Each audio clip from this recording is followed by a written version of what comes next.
વાડી તાંબે વકીલના ખાંચામાં આકાર પામેલ મકાન સંદર્ભે થયેલ ફરિયાદ બાદ રાત્રિના સમયે કોર્પોરેશન સત્તાધીશોએ ડ્રેનેજ કનેક્શન કાપવાની કામગીરી કરતા વિપક્ષ નેતાએ સત્તાધીશોની ઝાટકણી કાઢી હતી।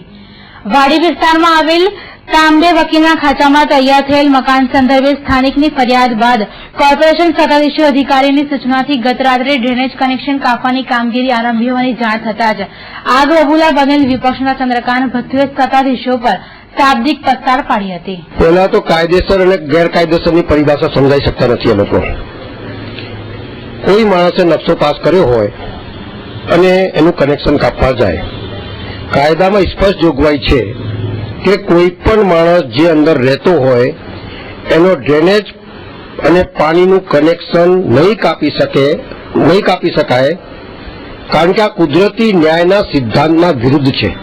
એ કાયદાની ચોપડીમાં બી લખેલું છે કે કોઈ પણ માણસનું કનેક્શન તમે કાપી નહીં શકો। બીજી વસ્તુ, કાયદામાં એવી જોગવાઈ છે કે રાત્રે કોઈ પણ માણસને ડિસ્ટર્બ નહીં કરવું, એનું કોઈ બી કનેક્શન કાપવું નહીં। તો છતાં 11 વાગે કનેક્શન કાપવા ગયા। એનો મતલબ એ થયો કે ચૂંટણીમાં જીત્યા પછી ગરીબ માણસને હેરાન કરવાનો આ ધંધો, એટલે હજુ તો 2-3 દિવસ જ થયા છે।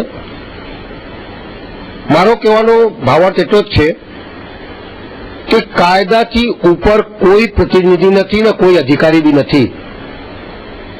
કાલે રાત્રે મને ખબર પડી છે, અત્યારે હું એના માટે તજવીજ કરી રહ્યો છું, કમિશનરની પાસે જવાનો છું, એની રજૂઆત કરવાનો છું, ને નહીં માને તો કાયદોનું કામ કરશે।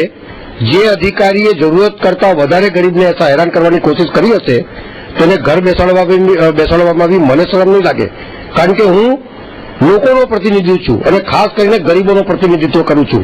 અને ગરીબ માણસને કોઈ હેરાન કરે તો મારી ફરજ બને છે કે એને હેરાનગતિમાંથી મુક્તિ અપાવું અને જે માણસ હેરાન કરતો હોય એને ઘર ભેગો કરું। એ મારી પ્રતિનિધિત્વતા છે, કટિબદ્ધતા છે।